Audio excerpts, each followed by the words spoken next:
we're going to be straining juniperberry infused oil, which is a wonderful, helpful remedy for sore, achy joints and muscles. I'm Lula Miller, Master Herbalist and owner of Wholehearted Apothecary. You're going to need your juniperberry infused oil. This one has been infusing since May 26th. It's currently July 26th. You want to let your oils infuse for a minimum of 6 to 8 weeks before use. We're also needing a canning funnel, a jar to strain the oil into, a straining sieve. And when I'm straining oils, I like to get a coffee filter and cut a small X in the bottom of it. This helps the oil to drain a little quicker and not take forever, while also catching more of the plant material while it's straining, so that you end up with a clearer product. Now that we've cut the little X in the bottom of our coffee filter, we're going to go ahead and place that inside of our sieve, which we have balanced across the top of our canning funnel, which is sitting on top of our jar. So now we can go ahead and open up our infused oil. First thing we're going to do is give it a sniff. Make sure it doesn't smell rancid. Mine does not smell rancid. It smells like juniper berries and olive oil. Then you want to take a quick look through your oil. Make sure you don't see any unidentified blobby objects floating around in there. Unidentified blobby objects are mold, and if you do see any of those, which I do not at this point, I don't see any on top either. If that was the case, we would want to discard this batch of oil. Since we are good, we can go ahead and begin pouring it into our coffee filter to let it begin dripping down as it's strained. You'll want to be careful just to pour a little bit in at a time, because it can easily overflow your filter and make a big mess. In this case, this oil seems to be draining pretty quickly, but other oils, you'll notice, drain much slower. It can be a very big mess if you go too quickly. After I strain juniperberry oil, I like to use it as a massage oil. If you rub it into your achy joints and muscles, it brings a lot of relief. Most of the time when you are working on straining infused oils, you want to be very careful not to squish the plants that are still left in there, especially if you like to work with fresh plant material, which typically I do. If you squeeze any plants that may still have moisture in them, you're likely to introduce that extra moisture or water into your finished product, which will make it go rancid much quicker. However, if you're working with very dry berries, they wouldn't have had a lot of extra moisture to put in there in the first place. So I am going to squish these guys a little bit. And then I'm actually going to grab a bowl, because there were a lot of berries in there, and they are now filling pretty much my whole strainer. So let me grab a bowl,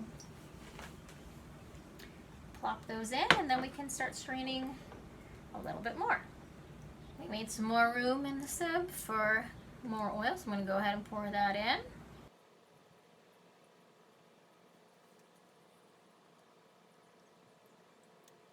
Strainers full of oil right now, so while that strains, why don't we have a cup of tea and chat a bit. I brought in one of my favorite herbal reference books. This is 300 Herbs, Their Indications and Contraindications by Matthew Elfs. Wanted to share with you a few other uses for juniper he mentions in his book. I love his book because it's a very nice quick reference. So juniper, you want to use the fruit. It's a warming and drying herb. It is alterative, diuretic, antiseptic, anti-diuretic, and stomachic. It is helpful with cystitis, urethritis, urinary stricture, edema, amenorrhea. Muscular and neuromuscular indications are fibromyalgia, gout, rheumatism, chronic arthritis and paralysis. So rheumatism and chronic arthritis, fibromyalgia, those are all conditions with a lot of pain in the muscles and joints. And those are some of the reasons why I really like to use juniper oil to help ease pain in those areas. Contraindications for using juniper berry, he lists pregnancy, acute or chronic renal inflammation or disease. Traditional dosage for a 150-pound adult, a tincture, 15 to 30 drops. Standard infusion, that's a general tea, 4 to 6 fluid ounces. And it's suggested not for long-term use internally. Now, I've done other research with other herbalists and found that it works very well. Also infused into oil, which is what we're creating today. I've also made it into salves and ointments before to make application easier. Alf's also has a really nice section in the back here. It's called a repertory, where if you're looking for an herb that may help with a health condition, you can come to the back of the book. In this case, we're going to look under arthritis. He'll have a list of herbs that you might want to consider and do research on. Other places look for inflammation. When you're looking to find an herb to help with a health condition, you want to really look and do your research. So if I'm looking at joint pain, having a lot of inflammation in that area, I might want to look up herbs for inflammation. If I'm having a lot of pain, maybe I want to look up anodynes. You can look up herbs for arthritis. You can look up herbs for joint pain.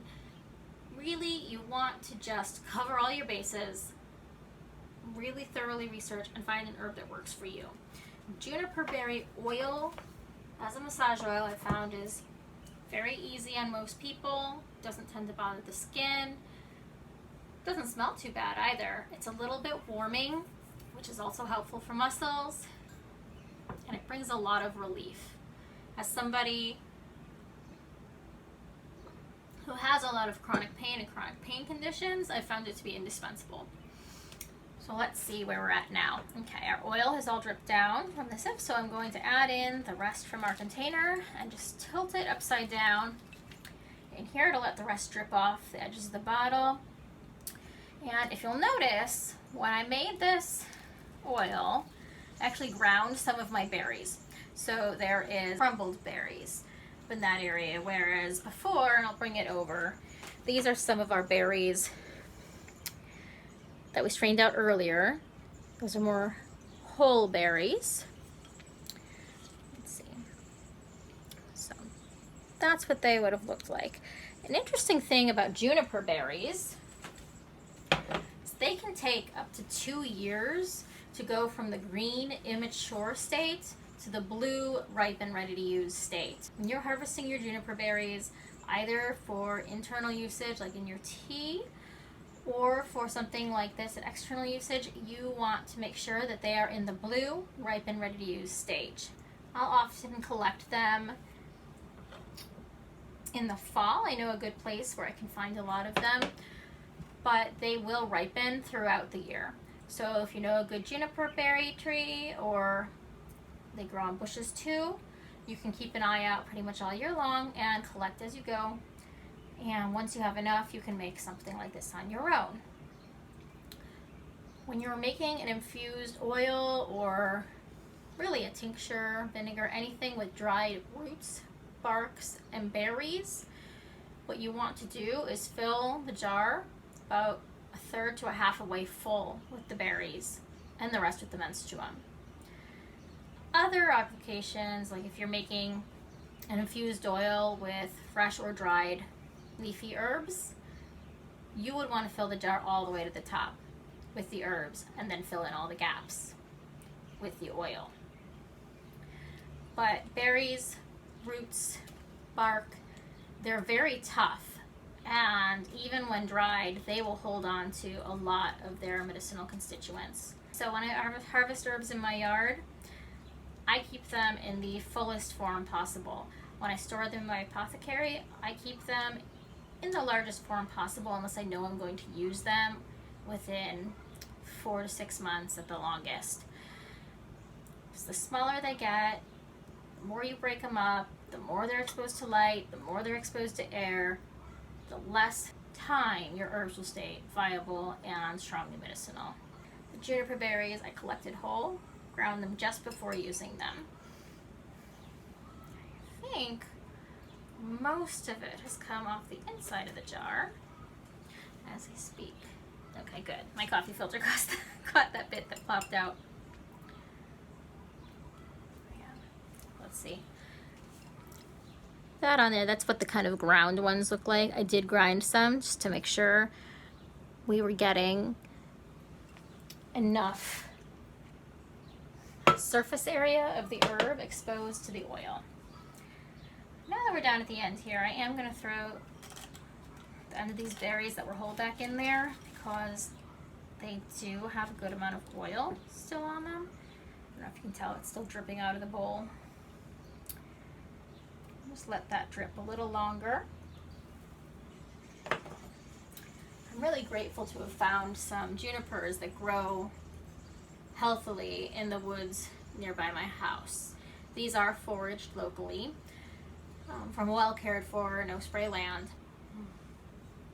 We've had a lot of wildfire smoke near us, so right now I'm drinking tea that's got some mullein leaf and elecampane root in it. Those are both very good at helping your body and your respiratory system recover from wildfire smoke. So if you're having some of those troubles in your area, highly recommend putting some of that in. While we wait here, I think I'm just gonna read a little bit more of my book and finish up my tea. Tilt this down so you can see a little bit more. We're getting a really good amount of oil out of there. And other than, a couple of bubbles from it dripping down, it's looking nice and clear.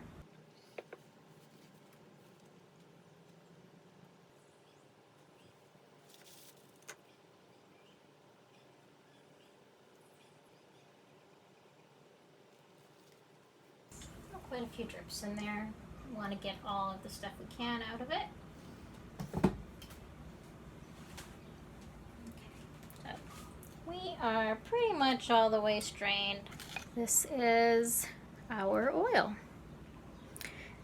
And I do see a little bit of the berry still in there. So what I might actually do, the ground berry, which won't hurt anything, but if you're applying it on your way out the door, you might not want tiny bits of berry stuck to you.